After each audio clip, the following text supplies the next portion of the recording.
ఊరంతా మూగబోయింది. వాడంతా వెలవెలబోయింది. ఆ ఊళ్ళో ప్రతి ఒక్కరూ తమ కుటుంబంలోనే ఓ వ్యక్తిని కోల్పోయినట్టుగా బాధపడుతున్నారు. ఎందుకంటే తమ ఊరిలో అందరూ దేవుడిగా భావించే ఎద్దు కన్ను మూసింది. ఎవరిదో తెలీదు, ఎక్కడి నుంచి వచ్చిందో తెలీదు. గ్రామ వీధుల్లో ఆ ఎద్దు సంచరిస్తుంటే సాక్షాత్తు సింహాచలం అప్పన్నే ఈ బసవన్న రూపంలో తమ గ్రామంలో తిరుగుతున్నాడని, అందువల్లే తమ గ్రామం పచ్చగా ఉందని ఆ గ్రామస్తులందరూ భావించేవారు. అలాంటి బసవన్న కన్ను మూయడం తట్టుకోలేకపోయారు. గజం కేవలం 4500 రూపాయలతో 165 గజాల భూమి కేవలం 8 లక్షలు మాత్రమే.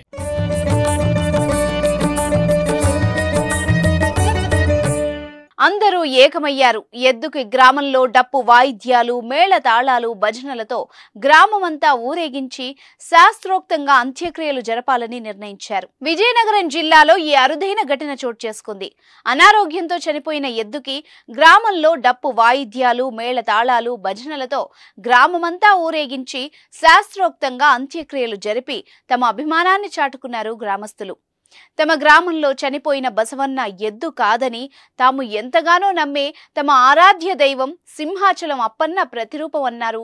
అలాంటి బసవన్న తమకు దూరం కావడం తట్టుకోలేకపోతున్నామని కన్నీరు మున్నీరుగా విలపించారు. ఎస్కోట మండలం మామిడిపల్లిలో జరిగిన ఈ ఘటన చుట్టుపక్కల గ్రామాల వారిని సైతం కలిచివేసింది. గత కొన్ని సంవత్సరాలుగా మామిడిపల్లి గ్రామంలో ఒంటరిగా బసవన్న తిరుగుతూ ఉండేది. ఎవరిని ఏమీ అనకుండా ఎవరు ఏది పెడితే అది తింటూ అందరి మన్ననలు పొందేది.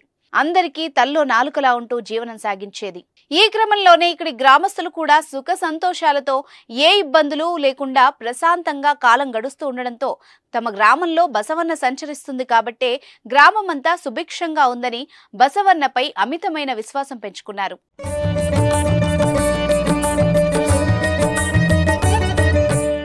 దేవుడి ప్రతిరూపమనే నమ్మకంతోనే బసవన్నకు గ్రామస్తులు రోజు పూజలు చేసేవారు. మంచి ఆహారం పెట్టేవారు. బసవన్నకు ఏదైనా సుస్థి చేస్తే వెంటనే గ్రామస్తులు స్పందించి వెటర్నరీ డాక్టర్కు చూపించి జాగ్రత్తలు తీసుకునేవారు. అలా ఏళ్ల తరబడి తమతోనే తమ గ్రామంలోనే సంచరిస్తూ ఉండడంతో గ్రామస్తులు కూడా బసవన్నతో మంచి బంధం పెంచుకున్నారు. బసవన్నను సింహాచలం అప్పన్న స్వామిగా భావించడం వల్ల గ్రామస్తులెవరూ బసవన్నను కొట్టడం గాని తిట్టడం గాని చేసేవారు కాదు. నిత్యం బసవన్న బాగోగులు చూస్తూ ఉండేవారు. బసవన్న సంతోషంగా ఉంటే తమ గ్రామం కూడా సంతోషంగా ఉంటుందన్న విశ్వాసాన్ని మరింతగా పెంచుకున్నారు. ఈ క్రమంలోనే బసవన్న అకస్మాత్తుగా అనారోగ్యానికి గురై మృతి చెందింది. ఈ విషయం తెలుసుకున్న గ్రామస్తులు కన్నీరు మున్నీరుగా విలపించారు. తమ గ్రామ దేవదేవుడు తమకు దూరమయ్యాడని రోదించారు. వెంటనే గ్రామస్తులు అంతా కలిసి పెద్ద ఎత్తున లాంఛనంగా అంత్యక్రియలు జరిపేందుకు నిర్ణయించుకున్నారు.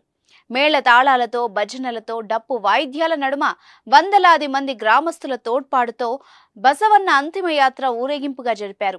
గతంలో ఏ వ్యక్తి చనిపోయినా జరగనంత ఘనంగా బసవన్నకి అంత్యక్రియలు జరిగాయి.